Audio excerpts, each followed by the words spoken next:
Hi mga kasawi, babatiin ko lang po si Albert Bersamera, ang bagong subscriber ko po sa aking page. Sobrang thankful po ako at talagang sinuscribe niyo po ako. Sobrang papasalamat po ako sa inyo dahil first time ko po nagkaroon ako ng subscriber nang dahil po yun sa inyo. Sobrang salamat po sa inyo.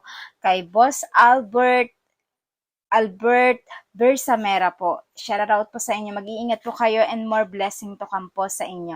At syempre mga kasut, alam ko na maraming makaka-relate sa topic na ito.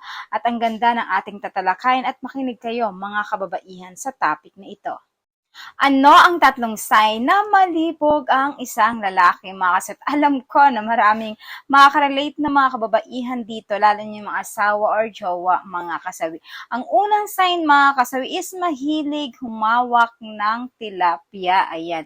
Alam nyo ba, malalaman nyo ang isang lalaki na malibog ito sa pamamagitan ng mahilig matouch ang kanyang tilapia, mga kasawi. Lalo kapag kaasawa mo or jowa mo, mga kasawi, alam mo ba na mahilig silang sumalat or tingnan ang inyong mga tilapia, mga kasawi. Siyempre, malalaman naman kasi natin yan, the way na sila ay mag-touch sa atin, mga kasawi, na talagang mahilig sila sa ganito, mga kasawi.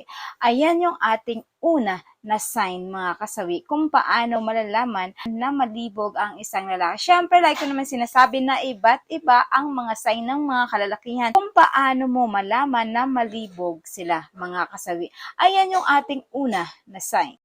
Ang pangalawa, mga kasawi, is laging pinag-uusapan ang about sa sex life, mga kasawi. Siyempre, ang mga kalalakihan, for example, mga kasawi, eto ay makikipagkita sa iyo. Ayan. Siyempre, for example, magjowa pa lang kayo.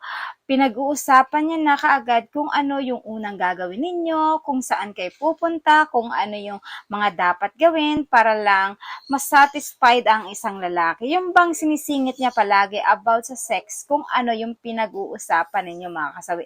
Hindi siya nakokontento na ang pinag-uusapan ninyo ay iba. Kumbaga, mas naisingit niya palagi yung mga dirty joke na ganon. Kasi gustong-gusto niya yun para mas mabilis ka na malas, mga kasawi. At syempre, like ko namang sinasabi, mga kasawi, na iba't iba ang mga kalalakihan na sign kung paano natin sila malalaman na malibog sila.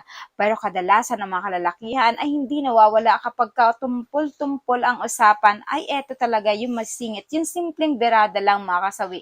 Pero lagi niya itong nasisingit na ganito yung kailangan na gawin, ito yung gusto na lalaki, na posisyon, ito yung lalaki na dapat gawin para masiyahan ang mga kalalakihan. Ganun yung palaging sinasabi ng mga kalalakihan sa mga kababaihan. Pero syempre, like ko naman sinasabi na hindi naman sa nila lahat na ganito.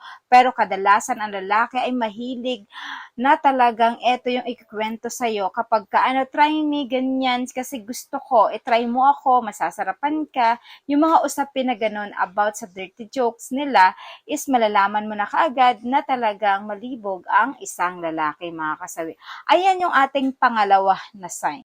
Ang pangatlo, mga kasawi, naku po, ang daming makaka-relate sa pangatlo natin na sign na ito.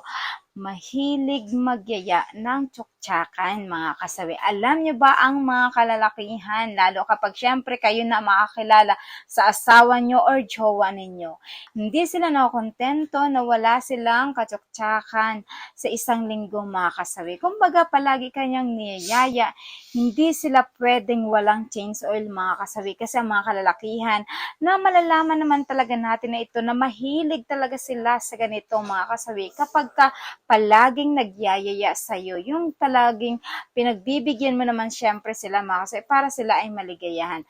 Pero ang lalaki kasi, hindi ito magyayaya kapag ka hindi sila malilibog, mga kasawi. Kasi may mga lalaki din naman na nakukontento kahit na wala itong change oil sa 1 week.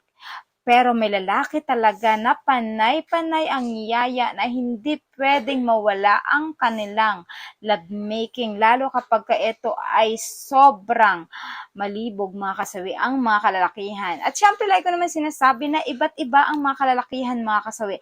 Pero 80% na talagang kadalasan ang mga kalalakihan na mahilig sa ganito, mga kasawi, ay confirm na talagang malibog sila. So, ayan yung ating pangatlo na sign. At syempre, hindi mawawala yung aking advice sa topic na ito. Syempre naman sa mga kalalakihan ay minsan normal naman talaga yung pagiging malibog. Lalo kapag once na sila ay malayo sa kanilang minamahal or asawa or jowa mga kasi. Mas malayo sila is talagang nananabik sila sa isa't isa. Kaya ang lalaki kapag once na nagkita ito mga kasi ng kanilang jowa or asawa ay talaga namang kunting dampi mo lang sa kalalakihan ay mabilis itong uminit or malas mga kasabi kasi nga matagal na nilang hindi nakakalabas ng kanilang libog sa kanilang mga asawa mga kasabi. At syempre hindi naman ito masama lalo pat alam mo na asawa mo naman ang iyong kinakarenyo or jowa mo kasi nga napaka-normal naman ito mga kasabi kung yayain ka ng asawa mo. So yan lang yung aking advice mga kasabi. Maraming salamat sa patuloy na pagsuporta niyo sa akin sa walang sawang pag-share at pagko-comment mga kasabi. Sa mga hindi pa po nakapag-subscribe mga kasi, pwede na kayo mag-subscribe, pwede na rin kayo mag-follow para updated kayo sa topic ko araw-araw. Mahal kayo na inyong advisor. Bye mga kasawi!